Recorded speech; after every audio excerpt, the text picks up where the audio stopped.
Sobrang init nga ng panahon ngayon mga labs, kaya eto ang aming bigger ay nangungulit na gumawa nga raw kami ng coffee jelly.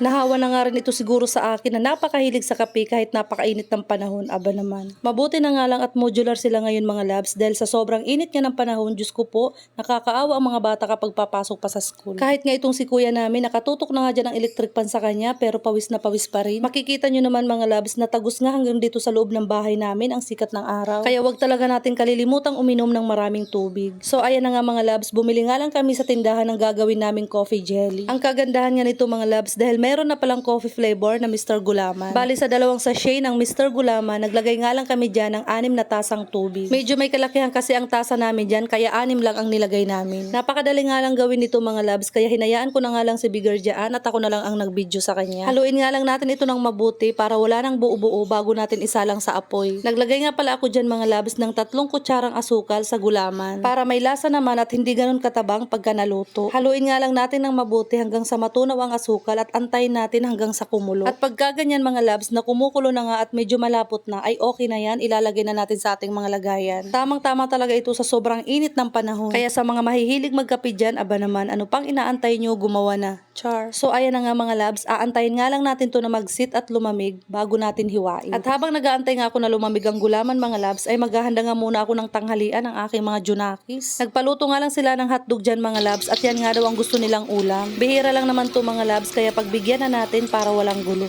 Char. Pabor nga ito sa akin mga labs dahil ang dali nga lang nitong lutuin. Minsan din naman kasi ang hirap mag-isip ng uulamin at tayong mga nanay nga lang ang makakarelate dyan. Kakain na si kuya.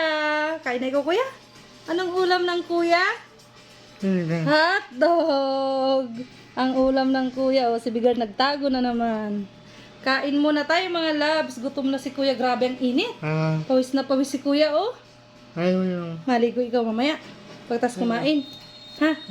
So ayan na nga mga labs, pinakain ko nga muna dyan si Bigger at kuya. Pagdating talaga dito kay kuya ay hindi ako nahihirapang magpakain. Ang sarap kasing kumain ni kuya at hindi rin siya mapili kahit anong ipakain ko sa kanya. Pagkatapos nga kumain ng dalawa mga labs, tamang-tama nga at malamig na rin itong gulaman. Kaya mabalik nga ulit tayo dito sa ating ginagawang coffee jelly. Bali hihiwain ko nga lang ito ng maliliit at pa-cubes. Nasa inyo lang din naman kung paanong hiwa nga ang gusto nyong gawin dito. Pwede namang pabilog or pahaba. Char. Since kayo naman ang kakain, kayo na ang mag-decide kung paanong mga hiwa nga ang gagawin nyo dyan. Basta para sa akin mga labs, okay na ang ganyan. Huwag na natin gawing komplikado pa kung paano nga hiwain ang gulaman na yan. Char. At eto pa nga mga labs, kung business-minded ka nga, ay pwedeng-pwede nga itong pangbinta. Sa sobrang init nga ng panahon at napakaraming adik sa kape, siguradong mabinta to. Aba naman. Sa totoo lang mga labs, nagbabalak nga rin akong gumawa nito ng pangbinta, kaya lang dito pa nga lang sa loob ng bahay namin ay sold na. Char. Pagkatapos kong ang hiwain ng pa-cubes ang gulaman, ay ilalagay ko na nga dito ang cream dinsada. 2-in-1 na nga yan mga labs, may cream na at condensed at naglagay nga rin pala ako dito ng isang maliit na ibap. At ayan, hahaluin nga lang natin ito ng mabuti at medyo nakulangan nga ako sa kape dyan mga labs, kaya naglagay ako ng isang coffee stick. O diba, hindi halatang adik sa kape si Inday. Hindi nga kumpleto ang araw ko pag hindi ako nakainom ng kape, aba naman. So ayan nga mga labs, ilalagay lang natin to sa freezer para mabilis lumamig. Hindi na kasi makapagantay ang isa dyan, kahit hindi pa nga malamig ay gustong gusto na nga raw niyang kainin. At gumawa pa nga ng eksperimento ang isa dyan, pati ba naman lagay ng mga ice cube ay hindi pinalagpas. At eto na nga mga labs, pagkatapos ng mahabang oras na paghihintay ay ayan na, malamig ng ating coffee jelly. Excited na nga rin tumikim si kuya dyan kahit hindi siya mahilig sa kape. Hayaan mo kuya, sa susunod hindi na kape, buko panda naman ang gagawin ni mama. So ayan na nga mga labs, i-share nyo na rin ang mga recipe nyo ngayong tag-init para may gayahin naman ako. Salamat sa panonood!